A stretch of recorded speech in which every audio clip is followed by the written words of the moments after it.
नमस्ते, प्रणाम। आज की वीडियो प्रस्तुति के माध्यम से हम लोग वैदिक वाङ्मय का इंटरप्रिटेशन कुछ विद्वानों ने जिस तुलनात्मक आधारों पर कंपैरेटिव एनालिसिस किया है उसकी चर्चा हम लोग करेंगे। तो इस कड़ी में मैंने इस वीडियो में 3 विद्वानों पर प्रमुख रूप से चर्चा की है। स्वामी दयानंद सरस्वती, जिनके बारे में विस्तार से हम लोग जान चुके थे वैदिक वाङ्मय के भारतीय भाष्यकार वाली कड़ी में। लोकमान्य बाल गंगाधर तिलक जी और श्री टी परमशिव अय्यर जी के बारे में हम लोगों ने बहुत ही हल्का सा सिर्फ नाम जाना था कि ये 2 ऐसे महापुरुष थे, 2 चिंतक थे जिन्होंने एक स्वतंत्र चिंतन दिया था तुलनात्मक अध्ययन के लिए। तो इस पर आज हम लोग एक बहुत ही संक्षेप में चर्चा करेंगे। तो सबसे पहले इस कड़ी में जो हमारे पास विद्वान आते हैं वह महर्षि दयानंद सरस्वती जी हैं। इनका समय काल 1824 से 1883 ईस्वी के बीच में था।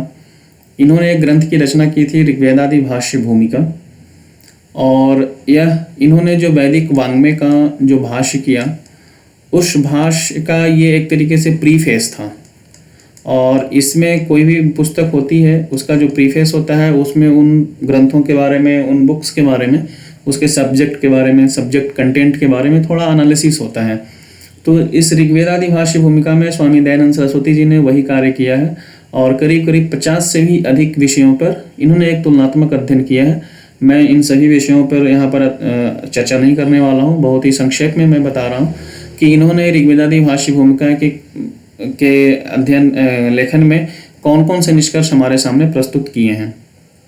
इसमें इन्होंने कहा है मंत्रों, सूक्तों, छंदों के आधार पे बीज गणितीय संकल्पनाएं आती हैं, अंक गणितीय संकल्पनाएं आती हैं।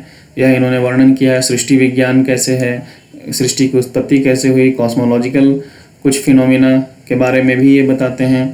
नौका विज्ञान, एस्ट्रोनॉमी, कॉस्मोलॉजी, नीति शास्त्र, सोशल सिस्टम आदि इन सब के बारे में इसमें विशद चर्चा मिलती है। व्याकरण की उत्पत्ति, वैदिक और पौराणिक मैथोलॉजी, वैदिक मैथोलॉजी अर्थात वैदिक संहिता में जो हमें गाथाएं मिलती हैं, वैदिक स्टोरीज एक तरीके से आप सिंपल वे में कह सकते हैं। और पुराण में तो 18 पुराण, 18 महापुराण ये सब देखने को मिलते हैं। तो उसकी दिशाधारा भी कहीं ना कहीं वैदिक वाङ्मय से ही निकलती हुई दिखाई देती है। इतिहास का अध्ययन भी हमारे यहाँ वैदिक वाङ्मय से उसकी वो निःसृत होता है। तो इस तरीके से इन्होंने करीब करीब 50 से अधिक विषयों पे एक तुलनात्मक अध्ययन किया है। बहुत ही उत्तम ग्रंथ है, यह पढ़ने लायक है, इसको अवश्य पढ़ा जाए। इस कड़ी में मैंने जो दूसरे विद्वान पर हम लोगों ने चर्चा के लिए यहाँ पे रखा है वह है आदरणीय लोकमान्य बाल गंगाधर तिलक जी, जिनका समय काल 1856 से 1920 ईस्वी के आसपास था। इन्होंने कुछ पुस्तकों की रचना की है जिसमें से मैं दी ओरायन और Arctic swarm in the Vedas पर मैं चर्चा करने वाला हूँ। तो मैक्स मुलर, मैकडोनाल्ड आदि ने जिन ग्रंथों की रचना की थी जो उन्होंने वैदिक वाङ्मय का अनुवाद किया था, मैक्स मुलर जी ने जो वेदों का अनुवाद किया था, ब्राह्मण ग्रंथों का और संहिता कुछ आरण्यक ग्रंथों का उन्होंने अनुवाद किया था। तो उसका प्रभाव बाल गंगाधर तिलक जी पर अच्छा खासा पड़ा था। इन्होंने मैक्स मुलर जी के पुस्तकों का अध्ययन किया था। जब ये जेल में रहते थे तो मैक्स मुलर जी ने ही कई बार अपने रचित पुस्तकों का मतलब इनको अपने रिकमेंडेशन पे इनके पास उपलब्ध कराया और ये इसके लिए ऋणी भी हैं। इन्होंने इस पुस्तक के भूमिका में ही मैक्स मुलर जी का आभार प्रकट किया है। और मेरे पास जो इनकी ये जो पुस्तक है वह 1903 की एडिशन वाली है और इसके आधार पे मैं यहाँ पे कुछ निष्कर्ष यहाँ पर रख रहा हूँ। तो इन्होंने एक जो सबसे प्रमुख सिद्धांत था इनका, और उन्होंने अपनी गणना के आधार पे, उस सिद्धांत के आधार पे वेदों का जो कंपोजिशन का जो काल है, वेदों का जो रचना काल है वो 4500 ईसा पूर्व बताते हैं। और इसके पीछे जो इनका आधार है वह ओरायन के कंस्टलेशन में वर्नल इक्विनॉक्स का होना माना जाता है। इन्होंने यह सिद्ध किया है कि जब वैदिक सूक्तों की रचना हो रही थी, वेद मंत्रों की जब रचना हो रही थी, तो उस समय जो वर्नल इक्विनॉक्स के कुछ संकेत मिलते हैं वह ओरायन का जो कॉन्स्टलेशन था उसमें था, या उसको मृगा नक्षत्र कहते हैं। तो उस नक्षत्र में उस समय वर्नल इक्विनॉक्स के पोजिशनिंग का संकेत मिलता है वैदिक सूक्तों में, वैदिक मंत्रों में। उसके आधार पर ये कैलकुलेशन करके बताते हैं कि ईसा से 4500 वर्ष पूर्व वैदिक कंपोजिशन हुआ था।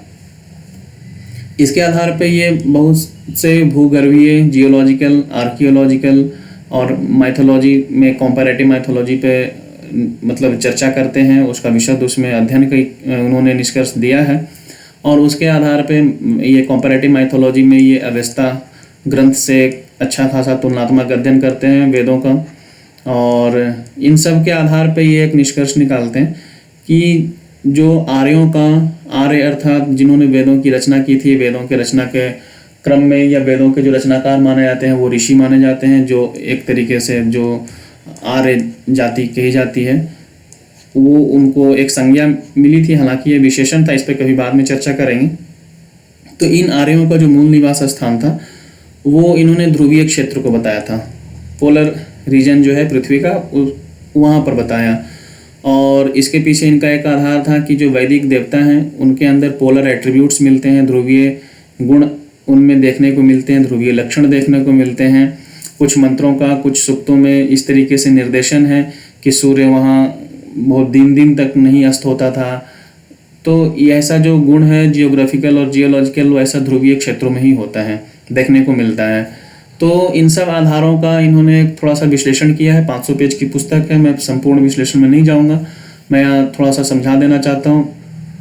अगर यह पृथ्वी है और यह विषुवत रेखा है तो ये कर्क रेखा है, और यहाँ पर एक आर्कटिक रेखा आती है, आर्कटिक सर्कल, और यह उत्तरी ध्रुव माना जाता है। नीचे मकर रेखा और नीचे अंटार्कटिका सर्कल है। अगर इसको 4 क्वाड्रेंट में बांट दें तो भारत की जो स्थिति है वह कर्क रेखा के आसपास बनती है। कर्क रेखा इसको करीब करीब 2 भागों में, उत्तर से दक्षिण 2 भागों में विभाजित करती है। और आर्यों का जो निवास स्थान माना जाता है, हम लोग इस क्षेत्र में मानते हैं रावी नदी आदि के तट पे। लेकिन इनका मानना है कि यह आर्कटिक सर्कल जो है, उस समय आर्कटिक सर्कल के पास आर्यों का कभी मूल निवास स्थान रहा होगा। और इन्होंने जियोलॉजी के आधार पे, पारसी धर्म के ग्रंथों के आधार पे यह सब तुलनात्मक अध्ययन किया है। इस पर भी इनका अच्छा खासा एनालिसिस मिलता है। जो पोलर एट्रीब्यूट्स है, इन सब पर इन्होंने चर्चा की है अपने इन बुक्स में। और इन सब तथ्यों के आधार पर, जिसका विस्तृत विश्लेषण इन्होंने अपने ओरायन और आर्कटिक्स इन द वेदास में किया है, ये सारी गवेषणाएं इन दो पुस्तकों में हमें देखने को मिलती हैं कि वैदिक कालीन आर्य का जो मूल निवास स्थान था वह ध्रुवीय क्षेत्र में होता था। इन्होंने उस सिद्धांत का खंडन किया जिस सिद्धांत के आधार पे सेंट्रल एशिया के जो क्षेत्र हैं उसमें आर्यों का मूल निवास स्थान बताया जाता है पाश्चात्य विद्वानों के आधार पे, और उस सिद्धांत को इन्होंने खारिज किया है। स्वतंत्र रूप से पाश्चात्य विद्वान मिस्टर ब्लूमफील्ड आदि भी बाद में इन्होंने भी खोज किया, कुछ अपनी गवेषणाएं की, कुछ अपना कंपैरेटिव एनालिसिस किया, और ये भी उसी निष्कर्ष पे आते हैं जिस निष्कर्ष पे बाल गंगाधर तिलक जी आते हैं। तो यह इनके सिद्धांतों के सत्यता की कुछ और अधिक पुष्टि करती है। तो ब्लूमफील्ड महोदय श्री तिलक जी वाले निष्कर्ष पर ही आते हैं कुछ समय बाद। हालांकि कई विद्वानों ने इनके सिद्धांतों की आलोचना की है, और उनके 2 वर्ग हैं, एक भारतीय संदर्भ में और दूसरा पाश्चात्य संदर्भ में। पाश्चात्य संदर्भ वाले विद्वान इसलिए आलोचना करते हैं क्योंकि उनके अनुसार आर्य जो थे वो सेंट्रल एशिया के रीजन से गए थे भारत में, और इन्होंने उस सिद्धांत को नकार दिया। इसलिए भारतीय संदर्भ वाले विद्वान का कहना है कि आर्य का मूल निवास स्थान यही क्षेत्र हुआ करता था, ये आर्कटिक से यहाँ नहीं आए थे, बल्कि यहाँ से बाहर की ओर, पश्चिम की ओर विस्थापित हुए थे, प्रचार प्रसार के लिए फैले थे, यह भारतीय संदर्भ के विद्वानों का कहना है। तो ये दोनों विद्वान इनके इस सिद्धांत की आलोचना करते हैं और इसका खंडन करते हैं। इस पर कभी हम लोग बाद में चर्चा करेंगे। यह एक बहुत ही विस्तृत विषय है। जब इतिहास के विषयों पर आएंगे हम लोग, वैदिक वाङ्मय के इतिहास के विषय पर आएंगे तो उसमें विशद चर्चा करेंगे हम लोग। इसके बाद इस कड़ी में जो तीसरे विद्वान मिलते हैं वह हमें श्री टी परमशिव अय्यर जी मिलते हैं।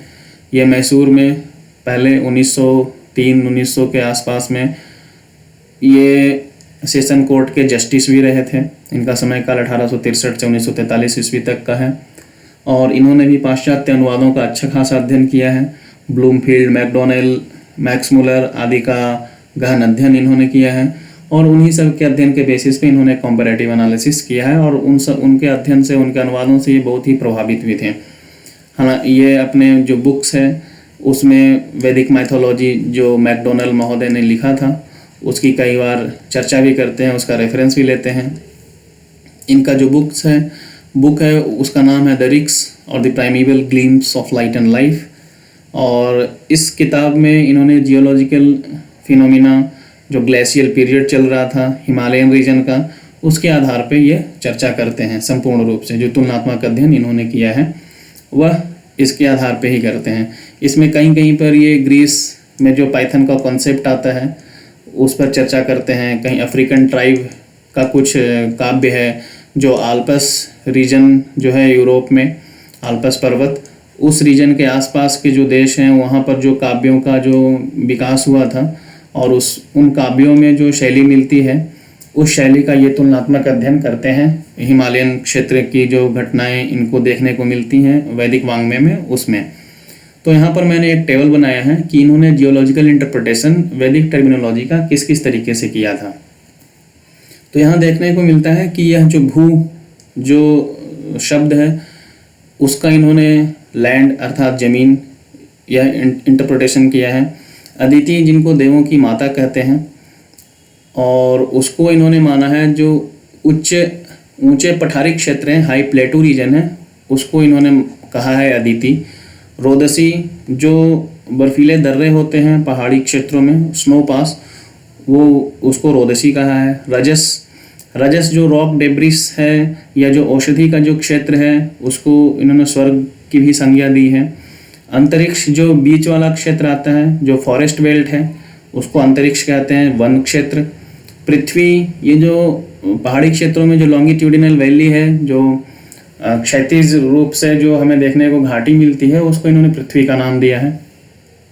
वृत्रही का एक ज़बरदस्त इन्होंने कंसेप्ट दिया है, जो ग्लेशियर हैं, बर्फ़ के बड़े बड़े ग्लेशियर होते हैं, तो इसको इन्होंने वृत्रही का रूप नाम दिया है। और इंद्र जो हैं इसी ग्लेशियर्स को तोड़ करके नदियों के प्रवाह को सुगम बनाते हैं और कुछ इस तरीके से इन्होंने वैदिक वाङ्मय में इन सब तथ्यों का अर्थ लगाया है, उससे अर्थ की निष्पत्ति की है और ये तुलनात्मक अध्ययन करते हैं। वही उसी बेसिस पे आल्पस रीजन के जो ग्रंथ मिलते हैं, काव्य मिलते हैं, उस समय की जो चर्चाएं मिलती हैं, कुछ जियोलॉजिकल फिनोमिना के बेसिस पे, कुछ अफ्रीकन ट्राइब आदि का जो इनको मैथोलॉजिकल स्टोरी मिलता है उन सब के बेसिस पे, ग्रीस के आधार पे, इन सब के आधार पे ये इन निष्कर्षों पे निकलते हैं। रुद्र जो देवता मिलते हैं वह atmospheric electricity, high atmospheric electricity, actually high छूट गया है यहाँ पे, तो ऊंचे वातावरण में जो विद्युत का प्रवाह मिलता है उसको ये रुद्र कहते हैं। मरुत और रुद्र इन दोनों को जो बर्फ होता है, स्नोफॉल वाला जो स्नो होता है, उसको इन्होंने मरुत की संज्ञा दी है। दस्यु जो इरेटिक ब्लॉक्स हैं जो नदियों के प्रवाह को रोकते हैं पहाड़ी क्षेत्र से नीचे के क्षेत्र में आने में, उसको इन्होंने दस्यु कहा है। आर्यवृत्र जो वैसा ग्लेशियर जो सिर्फ और सिर्फ बर्फ ही है, उसमें प्योर आइस है, ग्लेशियर्स ऑफ प्योर आइस, इसमें कोई अडल्टरेशन नहीं है, कोई मिलावट नहीं है, वह आर्यवृत्र कहलाता है इनके नज़र में। गायत्री त्रिष्टों पर जगती, इन तीनों छंदों का इन्होंने मार्श गैस, गायत्री को CH4, त्रिष्टुप को एसिटिलीन C2H2 कहा है और जगती को इथाइलिन कहा है। तो यह जो है CH4 मेरे हिसाब से इनका कुछ संदर्भ ऐसा रहा होगा कि जो दो इलेक्ट्रॉन की बॉन्डिंग होती है, यहाँ पे कोवेलेंट बॉन्डिंग 8 इलेक्ट्रॉन है और गायत्री को त्रिपदा कहते हैं और 8 है तो 8 × 3 यहाँ 24 अक्षरों का गायत्री क्षंत्र बन जाता है। त्रिष्टुप में यहाँ पे इनका कुछ जो ट्रिपल बॉन्डिंग आता है, तो कुछ इस आधार पे इनका त्रिष्टुप छंद का आधार रहा होगा। कुछ इसी तरीके से इन्होंने इथाइलिन का भी आधार लिया है। तो इस तरीके से इन्होंने जो भी इनकी व्याख्याएं मिलती है टी परमशिव अय्यर जी की, वह संपूर्ण रूप से जियोलॉजिकल भूगर्भिक आधार पे ही इन्होंने संपूर्ण वैदिक वाङ्मय का एक नया संदर्भ दिया है। हालांकि ये सही है या गलत इस पे चर्चा नहीं करेंगे, लेकिन इन्होंने जो पारंपरिक रूप से जो व्याख्याएं मिलती आ रही थी, चली आ रही थी, उसके अलावा एक बिल्कुल ही क्रांतिकारी दृष्टिकोण दिया, जिससे एक नया दृष्टिकोण मिला और नए तरीके से सोचने की एक गति मिली। तो इनका कार्य इसीलिए बहुत ही अद्भुत माना जाता है। इसके बड़े बड़े मनीषी इनके इस कार्य की प्रशंसा करते हैं। तो इसी के साथ इस वीडियो की प्रस्तुति को मैं समाप्त करता हूँ। आगे आने वाले वीडियोज़ में मैं कुछ ऑडियो बुक्स रिलीज करूँगा अपने वीडियो के अलावा। इसमें कुछ सूत्र ग्रंथों के सूत्र रहेंगे, दर्शन ग्रंथों के सूत्र रहेंगे, वैदिक वाङ्मय के कुछ मंत्र रहेंगे, उन मंत्रों का पारायण होगा, उस मंत्रों का बिल्कुल सरल हिंदी भाषानुवाद या भावानुवाद होगा और उस पर अगर कोई प्रमाणिक आचार्य हैं तो उनकी व्याख्याएं होंगी। उसमें वीडियो नहीं होगा, सिर्फ और सिर्फ ऑडियो होगा। आंख बंद कीजिए, आराम से सुनिए और उसमें भी एक अलग आनंद है। इसी के साथ मैं अपनी वाणी को विराम देता हूँ। अगर ये कंटेंट अच्छा लगता है तो वैदिक वाङ्मय के विचारों को सब जगह फैलाइए और हमें अपने वैदिक इतिहास पर, वैदिक वाङ्मय के विचारों पर गर्व होना चाहिए, गौरवान्वित महसूस करना चाहिए। तो इन विचारों को फैलाने से, किसी के पास भेजने से बिल्कुल ही संकोच नहीं करिए और शेयर करते रहिए। इसी के साथ मैं अपनी वाणी को विराम देता हूँ। नमस्ते, सभी को बहुत बहुत धन्यवाद, प्रणाम।